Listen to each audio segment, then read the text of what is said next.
Et bienvenue dans cette 22e vidéo de présentation du modèle de la dynamique universelle. Aujourd'hui, je vais faire le lien entre l'approche de Nassim Haramein et le modèle de la dynamique universelle. Donc Nassim Haramein est scientifique, il parle l'anglais et le français. Vous pouvez donc trouver des supports, y compris en français, pour découvrir ses travaux. Donc il fait principalement de la physique et il apporte une théorie unifiée de la physique qui permet de dépasser l'opposition qu'il y a eu historiquement entre physique, disons, classique et physique quantique. Donc la physique classique observant les objets, donc la matière, comme des particules, des points, même si c'est à grande échelle, même si c'est des planètes, donc comme des objets clairement localisables dans l'espace, alors que la physique quantique a découvert qu'à un niveau extrêmement petit, la matière peut se comporter à la fois comme une onde et comme une particule. Et ça a posé énormément de questions sur la nature même de la réalité, de la matière et de l'univers lui-même. Et donc beaucoup de scientifiques ont essayé de faire cohabiter, de trouver une explication qui permette d'appréhender les choses ou de rendre les deux théories cohérentes l'une par rapport à l'autre en faisant émerger une nouvelle théorie. Beaucoup s'y sont essayés en rajoutant tout un tas de dimensions supplémentaires et Nassim Haramein vient avec une théorie qui semble dépasser cette opposition. Donc pour en parler et faire les liens avec mon modèle, je vais repartir de notre représentation de la tranche de mon aimant que je fais en pointillé là pour dire que la matière n'est plus, comme on avait vu, le point de départ de notre réflexion, mais réellement le champ énergétique. Là pour un aimant, clairement le champ magnétique qu'il y a autour.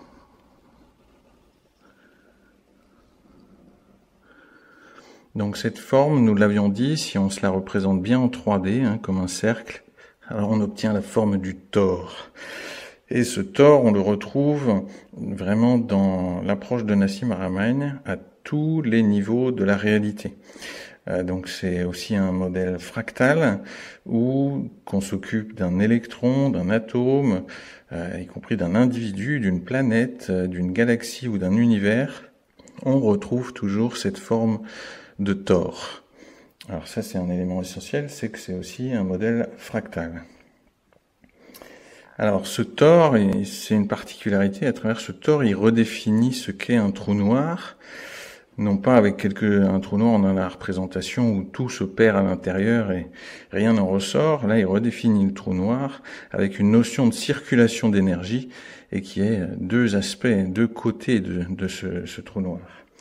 Et en fait, il dit qu'au cœur de chaque point, c'est-à-dire que ce soit un électron, encore une fois, un atome, une planète, un soleil, une galaxie, il y a toujours au cœur un trou noir pour lui. Et donc, ce tor permet de se représenter cette torsion vers un intérieur. Et cet intérieur, il le définit comme une singularité. Alors, une singularité qu'il appelle aussi vector equilibrium. Donc, l'équilibre des vecteurs de force. Donc, au cœur de tout point, il y a un point qui n'est pas un point spatial réellement, qui est un équilibre de force qui correspond à l'impossibilité de percevoir une matière, puisque toutes les forces s'équilibrant, on accède à un vide qui est plein d'énergie, mais qui n'est pas perceptible en soi. Et là, on retrouve vraiment ce que j'ai dit par rapport au Nibbana, que j'ai appelé aussi, pour vous en donner une représentation, la page blanche, ou l'état d'éveil, ou la nature de Bouddha dans une certaine branche du bouddhisme, où il y a un état de conscience où il n'y a plus rien à percevoir, il y a juste la qualité existence ou la qualité observation, la qualité présence, mais pas d'objet à observer avec des sens, pas d'observateur, etc. Donc on retrouve cette notion dans ce vecteur équilibrium. C'est-à-dire il y a un rien, un vide, plein d'énergie, au cœur de chaque point. Et alors la particularité vraiment de cette singularité, c'est qu'en fait, la singularité de chaque point est relie chaque point au-delà de l'espace et du temps. Donc, pour lui, c'est un univers connecté où tous les points, chaque entité, on pourrait dire, est reliée à toutes les autres à travers cette singularité qui est en dehors du temps et de l'espace. Et le temps et l'espace est une manifestation, j'avais dit, un écart à cet état, un écart à cet équilibre des forces, et au niveau le plus subtil, on peut le percevoir, cet équilibre et cette rupture de l'équilibre. J'avais dit dans la méditation, à un moment donné, on perçoit les kalapas, c'est-à-dire comme les particules élémentaires, qui apparaissent, disparaissent à un rythme extrêmement élevé. Et en fait, lorsque les vecteurs de force changent d'équilibre, rompent cet équilibre, donc vers un déséquilibre et retournent à cet équilibre, alors on a cet effet d'apparition, disparition, apparition, disparition, comme une respiration de quelque chose apparaît, quelque chose disparaît. Quelque chose de perceptible apparaît et disparaît dans cet état élémentaire qui se retrouve au cœur, on peut dire, de tout point de matière. Alors, ça redéfinit totalement la matière comme un vide plein d'énergie, 99,9999 et beaucoup de 9% de vide.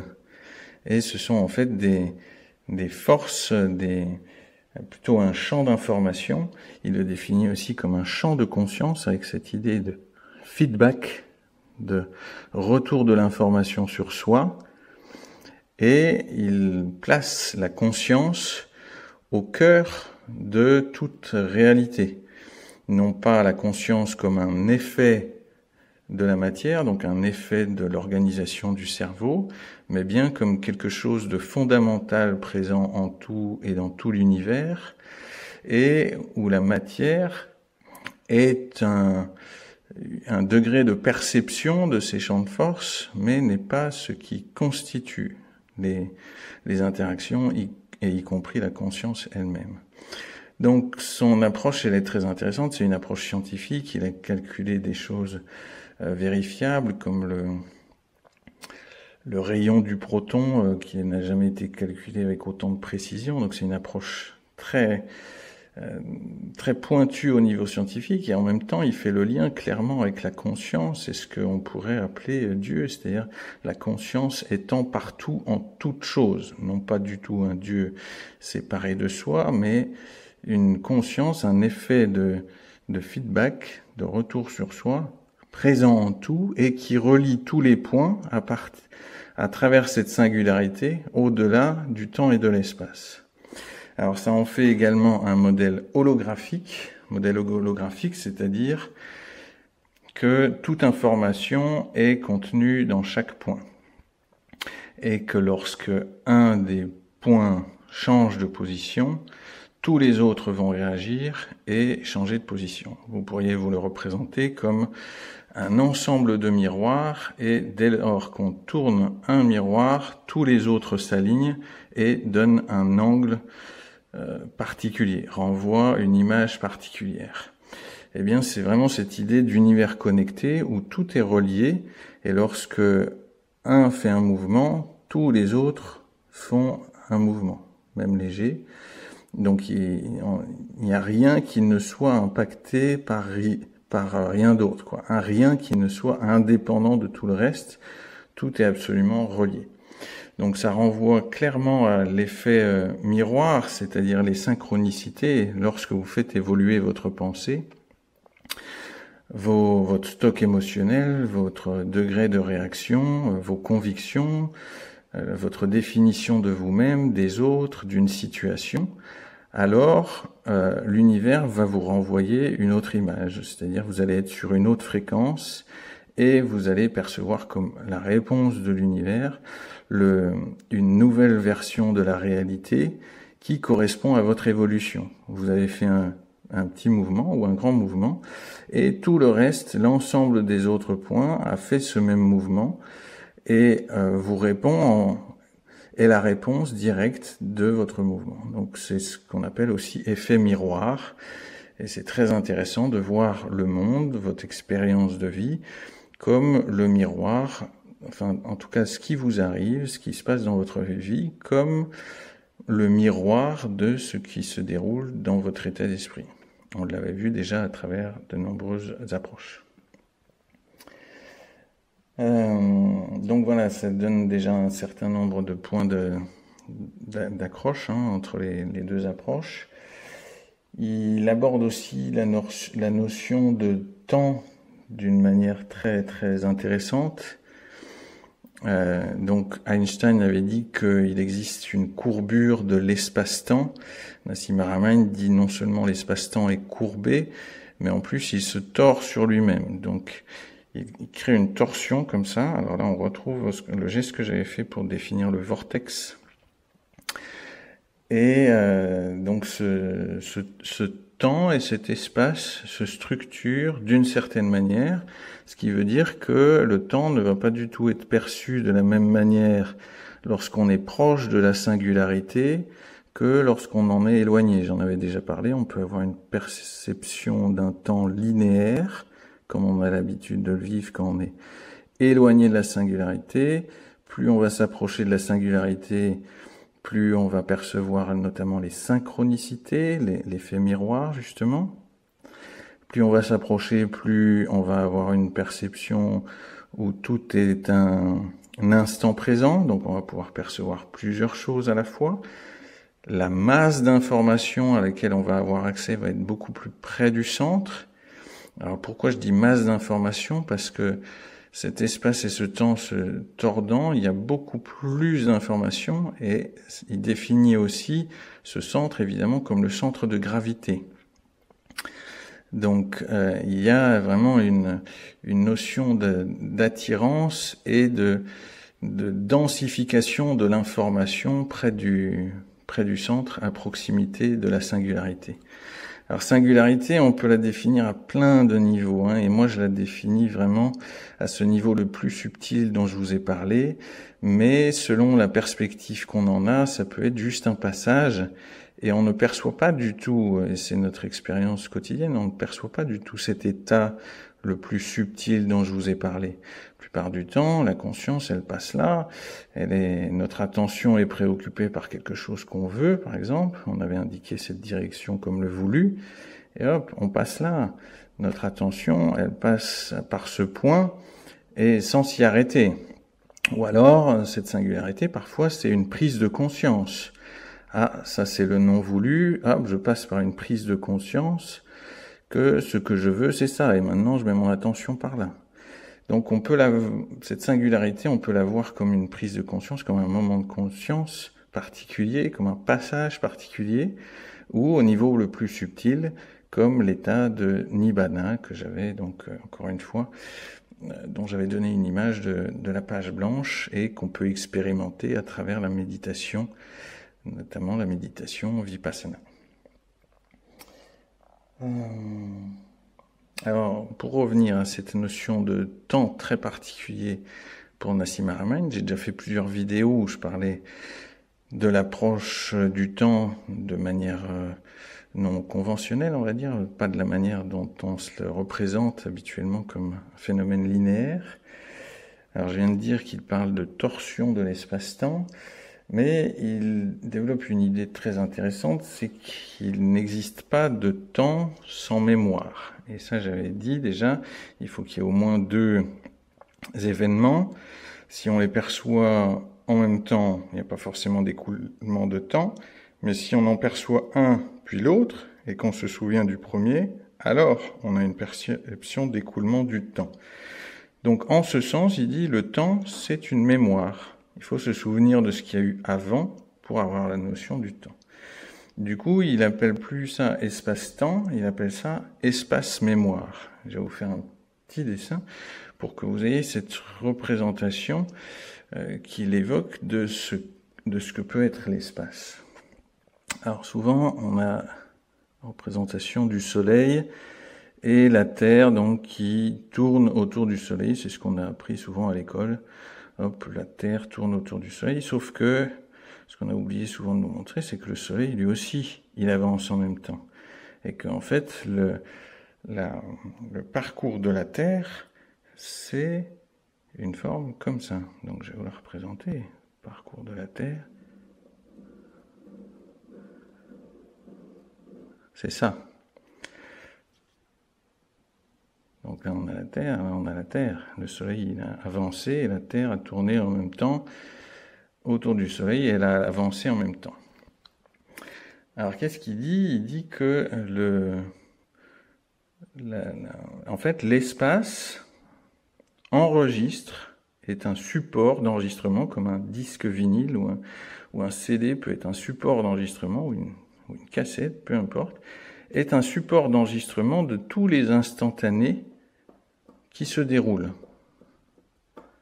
Et que tous ces instantanés existent, continuent d'exister. C'est-à-dire le temps, l'espace a enregistré toutes les positions et donc cette information est toujours à disposition. Et même si on ne retourne pas là, vu que à travers la singularité on a accès à toute l'information de tous les autres points, par la méditation, par exemple, on peut accéder à des informations qui sont dans notre passé, par exemple. Alors, ce qui veut dire aussi, même si on est là, mais on peut être là aussi, et cette trajectoire, elle est déjà existante.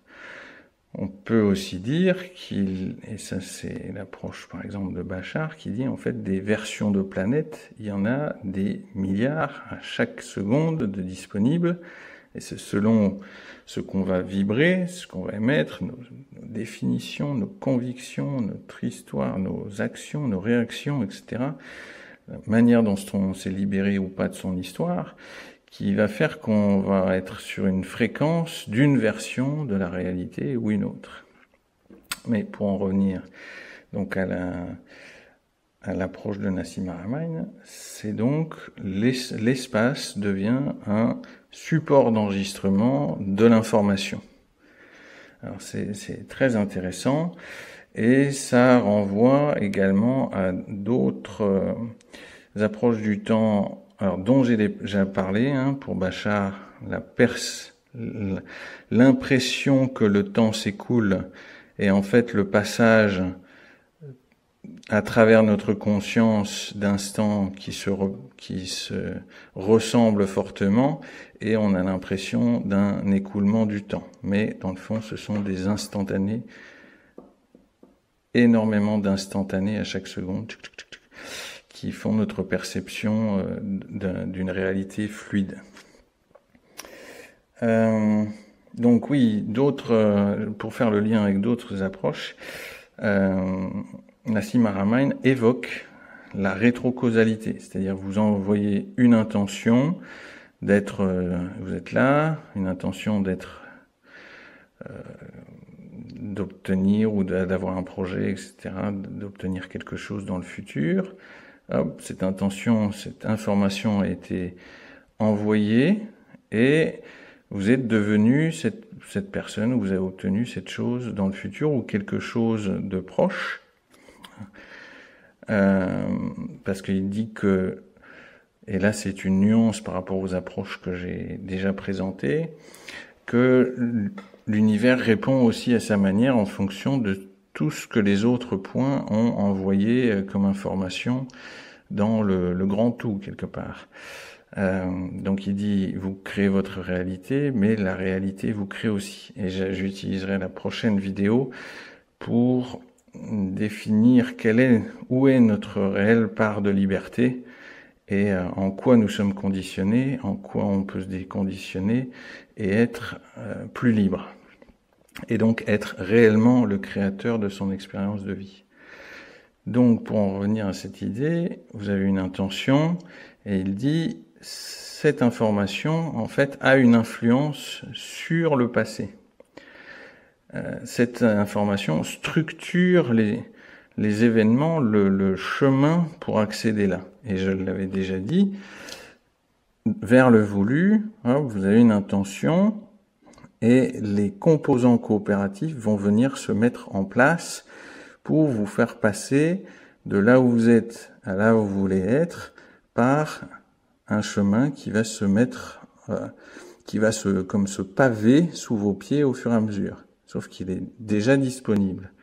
Alors là, on part clairement de l'idée, et c'est l'approche de Neville Goddard, créer une petite scène qui correspond à la réalisation déjà de ce que vous souhaitez, et par un concours de circonstances bien organisé, il dit pas du tout concours de circonstances, mais ce qui peut sembler comme des coïncidences, qui sont des synchronicités, qui sont l'organisation des composants coopératifs, et bien en fait, cette intention, cette réalité qui existe déjà, structure le chemin pour faire un chemin passage que l'on peut expérimenter, que l'on peut percevoir comme une suite logique d'événements, et qui va donc orchestrer là à là. Mais on dit, dans cette perspective, c'est ce résultat déjà obtenu qui structure aussi le chemin par lequel on va passer, donc qui agit directement sur le passé. Et on retrouve cette notion de manière très forte au cœur des travaux d'un physicien français qui s'appelle Philippe Guillemant, et donc dont la rétrocausalité et les synchronicités sont au cœur des travaux. Même si on a une légère différence sur l'approche de la synchronicité, où pour lui la synchronicité c'est vraiment nous permet de reconnaître un chemin très particulier qui nous mène à ce qu'on souhaite réaliser. Moi je dis il y a synchronicité en fait à tout instant, mais on sait les reconnaître ou pas, mais notre vibration qui est active, là où on vibre, on va avoir l'effet miroir à chaque instant, et on obtient toujours le reflet de ce qu'on vibre. Donc les synchronicités, en fait, elles sont là, et plus on a l'habitude de les voir, plus on en voit systématiquement. Par exemple, si on focalise sur les heures comme 10h10, 11h11, 12h12, vous allez en voir de plus en plus souvent. Ça veut dire que cette vibration est active chez vous, vous obtenez ce reflet-là. Si vous y accordez une signification particulière et le reliez à un autre sujet, donc vous donnez du sens à un autre sujet, vous allez créer ce lien-là, mais si vous le déconnectez d'autre chose, ça vous montre juste que vous avez activé ça et rien d'autre. Donc les synchronicités, en fait, on vit dans un monde synchronistique. Les synchronicités, elles sont là en permanence. C'est parce qu'on est sur un mode de perception du temps linéaire qu'on ne voit pas ces synchronicités et qu'on n'accorde pas forcément du sens. Plus on s'approche de la conscience, du cœur de la singularité, vers des états de conscience plus hauts, plus on voit ces synchronicités fonctionner en permanence, elles sont là à tout instant. Donc Bashar parle aussi de l'influence qu'on peut avoir dans notre présent. Donc pour lui, je redis, tout est instant présent.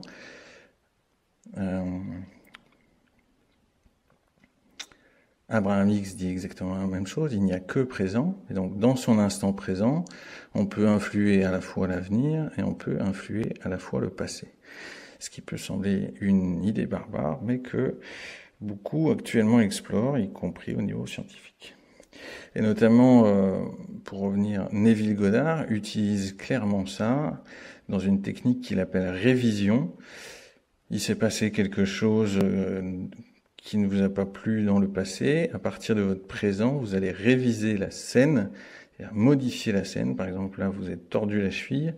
Là, votre cheville est encore blessée. Vous allez réimaginer la scène comme si vous ne vous étiez pas blessé du tout, comme si vous marchiez totalement normalement. Et là, la cheville se guérit beaucoup plus rapidement que si vous n'aviez pas fait cette révision. Et donc, pour lui, c'est une technique à utiliser qui fonctionne pour tout. Et il conseille de réviser systématiquement sa journée pour transformer toutes les scènes qui ne se sont pas déroulées comme on a voulu en scènes qui se seraient déroulées comme on a voulu. À la fois influençant le passé, mais aussi, on peut le voir comme établissant une nouvelle fréquence dans le présent qui va avoir des effets évidemment dans notre futur. Donc on plus de vous.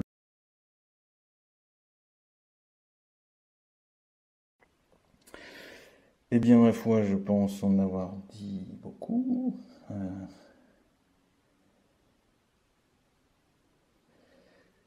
Beaucoup, et puis je pense avoir fait le tour de manière intéressante sur la question.